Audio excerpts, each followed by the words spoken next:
अस्सलाम वालेकुम, सत श्री अकाल। मैं हरमीत सिंह और आप देख रहे हैं आपका अपना यूट्यूब चैनल। नाज़रीन, अमेरिका की सदर डोनाल्ड ट्रंप को बहुत बड़ी शिकस्त। साथ साथ बात करेंगे आज के वीलॉग में कि ईरान क्यों कुवैत के हमले से इनकारी है। इसके साथ साथ एक बहुत बड़ी ऑफर मुसलमान ममालिक को की गई है, और वो भी बहुत बड़ी लालच। कौन कौन से मुसलमान ममालिक गोद में बैठने को तैयार हैं, उस पर भी बात करना ज़रूरी है। सबसे पहले बात करते हैं अमेरिकी सियासत में डोनाल्ड ट्रंप को एक अहम और बहुत बड़ी जो शिकस्त है उसमें का सामना हुआ है, जहां ऐवान नुमाइंदगान ने वॉर पावर रेजोल्यूशन को 215 के मुकाबले में 208 वोटों से मंजूर कर लिया। इस करारदाद का मकसद ये कि सदर को ईरान के खिलाफ या किसी भी बैरूनी जंग में कांग्रेस की मंजूरी के बगैर बड़े पैमाने पर फौजी कार्रवाई करने से रोका जा सकेगा। यानी आसान अल्फाज में इसका मतलब ये है कि अब सदर अकेले फैसला नहीं कर सकेगा कि अमेरिका जंग करे या ना करे, बल्कि इसे कांग्रेस से इजाजत लेना लाजमी होगी। ये इकदाम खास तौर पर ट्रंप की ईरान पॉलिसी और मशरक़ वुस्ता में बढ़ती हुई कशीदगी के तनाजुर में देखा जा रहा है। अब इसको अगर आप देखें, क्योंकि अमेरिकी सियासत के लिए आप ये देखें कि एक नया बहरान की तरफ अमेरिकी पॉलिटिक्स जा रही है, जहां सदर डोनाल्ड ट्रंप जो चाह रहे थे कि भाई वो इतने मजबूत हो जाए, लेकिन कांग्रेस में जो है उसकी वजह से सियासी तौर पर उसको बहुत बड़ी नाकामी का सामना है। यानी अगर आप देखें कि दोनों तरफ मुकाबला होता है, 215 के मुकाबले में 208 वोट से वॉर पावर रेजोल्यूशन मंजूर कर ली जाती है। इस करारदाद का बुनियादी मकसद अमेरिकी सदर को इस बात का पाबंद बनाया जाए कि वो ईरान या किसी दूसरे मुल्क के खिलाफ बड़ी फौजी कार्रवाई करने से पहले वो कांग्रेस से मंजूरी बगैर कभी लड़ाई नहीं कर सकते। इस फैसले को ट्रंप के मशरिक़ वुस्ता में सख्त पॉलिसियों, मुमकिन जंगी इक़दामात के खिलाफ एक वाज़ेह रद्द-ए-अमल के तौर पर देखा जा रहा है। और सियासी माहिरीन के मुताबिक इक़दाम सिर्फ एक कानूनी कदम नहीं, बल्कि व्हाइट हाउस और कांग्रेस के दरमियान ताकत के खींचातानी का वाज़ेह इज़हार है। एक तरफ सदर अपने इख्तियारात को वसी रखने की कोशिश करे, तो दूसरी तरफ कानून साज इदारा जंग जैसे हसास फैसले को अपने कंट्रोल में रखना चाहते हैं।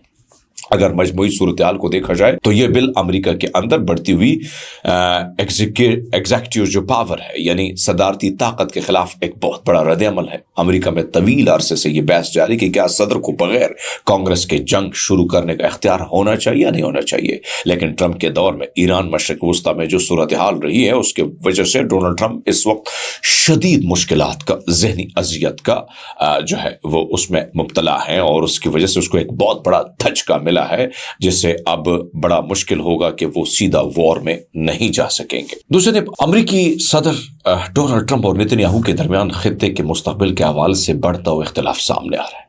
अमेरिकी हुक्काम के मुताबिक ट्रंप कशीदगी कम करने, जारी तनाज़ात ख़त्म करने और ईरान के साथ एक सिफारती मुआहदे की कोशिश करना चाहते हैं, जबकि नेतन्याहू उसके बरक्स हैं। ईरान और उसके इत्तेहाद बशमूल रेजिस्टेंस कुव्वतें फौजी दबाव बरकरार रखने के ज़्यादा हामी दिखाई देते हैं, लेकिन सूरत हाल ये है कि वो चाहते हैं कि भाई इसराइल से अब जान छुड़ाई जाए और मामला सेटल किया जाए।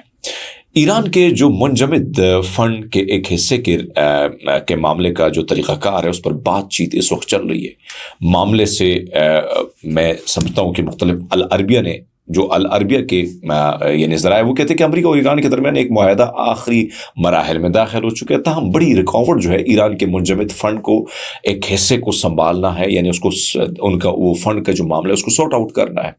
ज़रा ये भी बताते हैं कि डोनाल्ड ट्रंप साल्सों को उन्होंने आगाह किया कि मुआहदे पर दस्तखत होने से पहले ईरान को कोई फंड जारी करने पर आमादा नहीं है। ज़रा ये भी बताते हैं कि ईरान के मुंजमद असासों को जमा करने के लिए एक खसूसी फंड कायम करने की तजवीज़ ज़ेर गौर है, जिसके ज़रिए इन रकूम के इजरा का इंतज़ाम किया जा सकता है। ईरान इस सारे मामले पर तो आपको पता है कि अड़ा हुआ है कि भाई सब वो कहते हैं कि जब तक ये मामला सॉर्ट आउट नहीं होता। लिबनान के मामले में अगर आप देखें तो लिबनान पे एक बार फिर थोड़ा सा कंट्रोल हो चुका है, सीज फायर थोड़ी बहुत हो चुकी है, लेकिन ईरान इस मामले में अटका हुआ है। मुख्तलिफ ज़रा ये कहते हैं कि मुआहदा पहुंच चुका है, लेकिन ईरान अपने मुंजमद फंड्स की डिमांड कर रहा है। ईरान, कल आपने देखा कि ईरान ने कुवैत पर शदीद किस्म का, भयानक किस्म का हमला किया। अब ईरान अल सालिम के फुटेज आप अपनी स्क्रीन पर देख सकते हैं कि उनको बहुत बड़ा नुकसान उन्होंने पहुंचाया हुआ है, लेकिन इस सारी सूरत में ईरान ने एक चीज से इनकार किया है।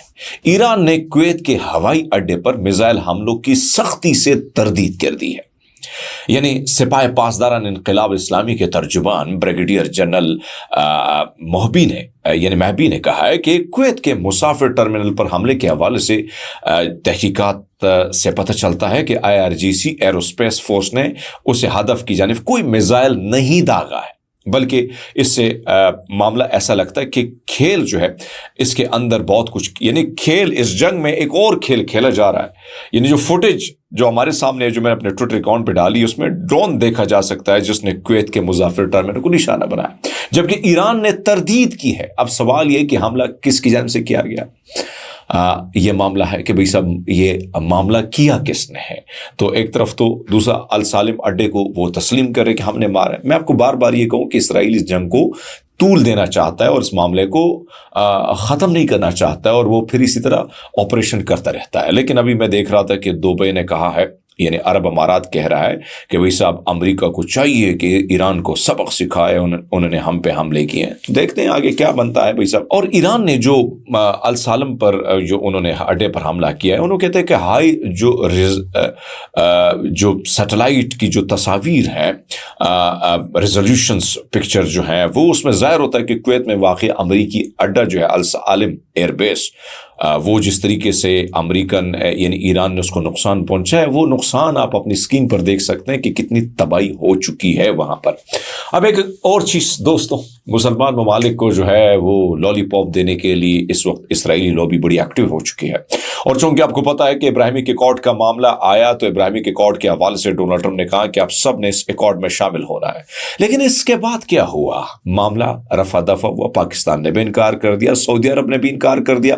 اب اس سارے معاملے میں اب ان کو پتا ہے کہ مسلمان حکمرانوں کی کمزوری کیا ہے، وہ ہے ڈالر۔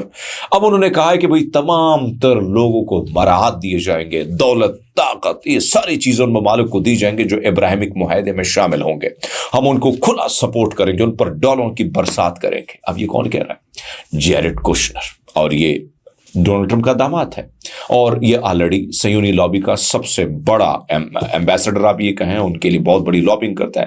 وہ یہ کہہ رہا ہے کہ ابراہیمک ایکارڈ میں اگر آپ نے شامل ہونا ہے تو دولت، طاقت اور یہ ساری چیزیں ان ممالک پر ہم لٹا دیں گے جو ابراہیمک معاہدے میں شامل ہوں گے، اور ہم ان کی حوصلہ افزائی بھی ان ممالک کی کریں گے، معاشی پیکیجز ان کے لیے بنائیں گے، ان ممالک میں بڑی سرمایہ کاری کریں گے۔ یعنی یہ وہ آپ کو کیا کر رہا ہے؟ لالی پاپ دے رہا ہے، اور اس لالی پاپ کا مقصد آپ کو پتہ ہے کہ ڈالروں کے لیے پھر مسلمان جو حکمران ہے وہ بہت کچھ کر سکتے ہیں، کیونکہ آپ کی تاریخ اگر آپ پڑھیں تو غزہ کے لیے کوئی کھڑا نہ ہوا، ایران کے ساتھ کوئی کھڑا نہ ہوا، تو ابراہیمک ایکارڈ میں شامل ہونے کے لیے ایک بہت بڑا پیکج ہے۔ اور اب دیکھتے ہیں کہ کن کن مسلمان ممالک کے حکمرانوں کے منہ سے رال ٹپکتی ہے، کیونکہ جب ڈالر ہو، جب سرمایہ کاری ہو، جب آپ پر خزانوں کے دروازے منہ کھولے جائیں، تو پھر کون کم بخت انکار کرتے ہیں، اور ہم تو پھر ڈالروں کے لیے بالکل انکار نہیں کرتے ہیں۔ لیکن بہرحال اب اس نے بڑی مشکلات میں مسلمان ممالک کو ڈال دیے کہ بھئی صاحب اب ان کے منہ سے رال ٹپکے گی۔ ایک طرف عوام ہے، ان کے جذبات کو کیسے کنٹرول کیا جائے، لیکن جذبات جائے بھاڑ میں، ڈالر آئے سب سے پہلے۔